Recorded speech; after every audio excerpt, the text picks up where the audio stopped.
윤석열 정부 들어 더불어민주당은 29차례에 걸쳐서 줄 탄핵을 강행했습니다.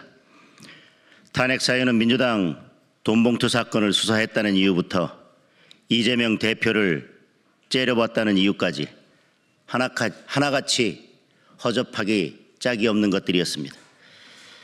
그 결과 헌재가 지금까지 결정을 한 탄핵 사건은 하나같이 모두 기각으로 결론이 났습니다. 그런데도 민주당은 반성은커녕 최상목 권한대행, 심우정 검찰총장 등에 대한 탄핵까지 입에 올리고 있는 상황입니다. 그래서 저는 29번의 탄핵 소추에 얼마의 예산이 쓰였는지, 어떤 변호사를 대리인으로 선임했는지, 어떤 조건으로 수임료를 지불했는지 이런 자료 제출을 요구했습니다. 국회법에 따른 지극히 정당하고 명확한 질문이었습니다. 하지만 국회 사무처와 법제사법위원회는 무엇이 캥기는지 답변을 미루다가 연도별 집행액 수준의 뜬구름 잡는 수치만 제출했습니다. 민주당은 탄핵을 강행할 때마다 정당한 탄핵이라고 강조해 왔습니다. 그렇다면 국회 사무처는 무엇이 두려워서 세부 내역을 공개하지 않는지 도무지 알 수가 없습니다. 민주당은 지난 예산심사에서 검찰과 감사원의 특활비를 전액 삭감한 바 있습니다. 검찰과 감사원이 특활비 사용 내역에 세부 내역까지 제출했음에도 불구하고 민주당의 입맛에 맞지 않는다는 이유로 특활비를 영원으로 만들지 않았습니까?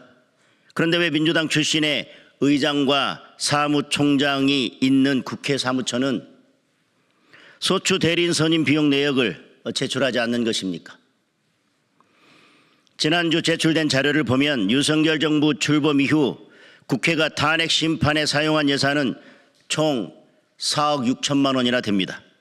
도대체 무엇 때문에 이렇게 많은 혈세가 낭비되고 있는지 국민들은 알 권리가 있습니다. 게다가 지금껏 친야 성향의 변호사들을 선임해서 일감을 몰아주고 탄핵 심판에 영향을 미쳐왔던 것은 아닌지 의심되는 상황입니다.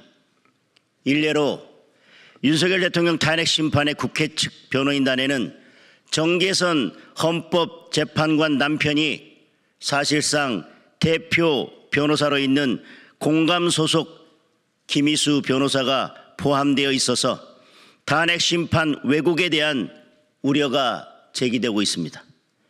이제라도 떳떳하다면 구체적인 예산 집행 내역과 변호사 선임 내역, 그리고 수임료 지급 조건 등을 투명하게 공개하면 될 일입니다. 민주당 출신이 사무총장을 맡고 있다고 해서 국회 사무처가 민주당과 이재명 대표의 눈치를 보느라 국민의 등 돌리는 일은 없기를 바랍니다. 국회 사무처가 충실한 답변을 내놓기를 다시 한번 촉구합니다.